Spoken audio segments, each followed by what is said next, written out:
महालक्ष्मी व्रत कथा। इस पूजन का विशेष बखान शास्त्रों में किया गया है।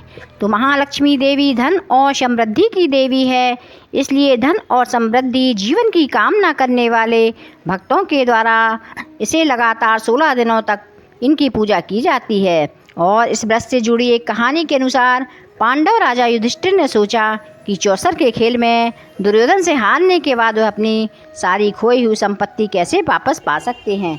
उनकी शंकाओं को दूर करने के लिए भगवान कृष्ण ने उन्हें लगातार 16 दिनों तक महालक्ष्मी व्रत पालन करने के लिए कहा। तो इसके लिए 2 कहानियाँ कही जाती हैं। पहली कहानी है, बोलिए महालक्ष्मी देवी की जय। प्राचीन समय में एक बार एक गांव में गरीब ब्राह्मण रहता था। वह नियमित रूप से विष्णु का पूजन किया करता था।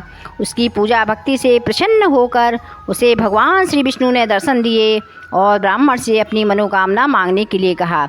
ब्राह्मण ने लक्ष्मी जी का निवास अपने घर में होने की इच्छा जाहिर की। यह सुनकर श्री विष्णु जी ने लक्ष्मी जी की प्राप्ति का मार्ग ब्राह्मण को बता दिया, जिसमें श्री हरि ने बताया कि मंदिर के सामने एक स्त्री आती है जो यहाँ आकर उपले थापती है। तुम उसे अपने घर आने का निमंत्रण देना। वह स्त्री ही देवी लक्ष्मी है।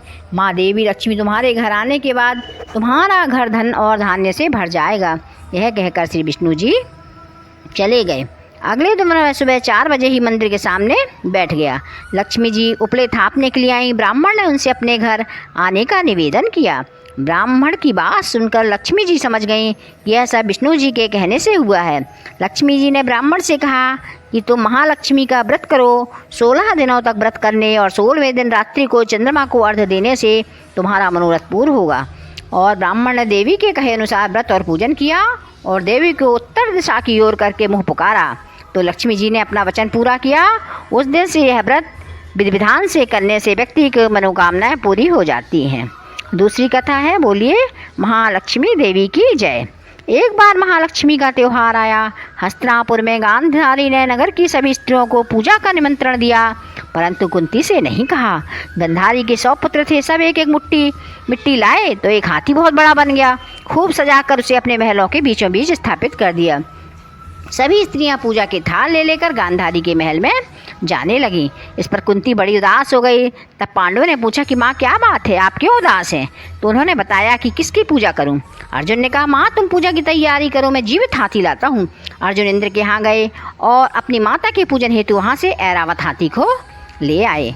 माता ने सप्रेम से पूजन किया। सभी ने सुना कि कुंती के यहाँ तो स्वयं इंद्र का ऐरावत हाथी आया है, तो सभी उनके महल की ओर दौड़ पड़े और सभी ने पूजन किया। इस व्रत पर 16 बोल की कहानी 16 बार कही जाती है और चावल या गेहूँ अर्पित किए जाते हैं। बोलिए महालक्ष्मी देवी की जय। वह सभी की मनोकामनाएं पूरी करती हैं और धन धान्य से पूर्ण करती हैं। और यदि आपको मेरा वीडियो अच्छा लगा तो लाइक करें, चैनल को सब्सक्राइब करें। हर हर महादेव।